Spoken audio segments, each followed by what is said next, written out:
بسم اللہ الرحمن الرحیم۔ فرمان مصطفیٰ صلی اللہ تعالی علیہ وسلم جو یہ درود شریف پڑھے گا تو 70 فرشتے 1000 دن تک نیکی لگتے رہتے ہیں۔ صلو علی الحبیب صلی اللہ علیہ محمد۔ آہستہ چلنا یہ بھی سنت مبارکہ راشد عطاری خوابوں کی تعبیر لے کے پیش خدمت ہے، اور آپ دیکھ رہے ہیں خواب شعر تعبیر۔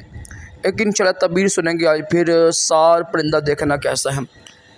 یہ پرندہ ہے نا سار، خواب میں دیکھا کہ جو اس کا گوشت ہے نا وہ کھایا ہے، تو سار پرندے کا گوشت کھانے کی تعبیر یہ بنتی ہے انشاءاللہ کاروبار میں منافع ہوگا، اور انشاءاللہ سفر سے کامیاب لوٹے گا۔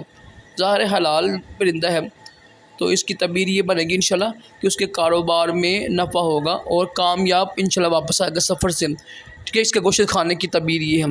اللہ پاک ہم سب کو اچھے خواب دکھائے، برے خوابوں سے محفوظ رکھے، اور اپنے پیارے محبوب صلی اللہ تعالی علیہ وسلم کی خواب میں زیارت بھی نصیب کرے، آمین۔ صلو علی الحبیب صلی اللہ تعالی محمد صلی اللہ تعالی علیہ وسلم۔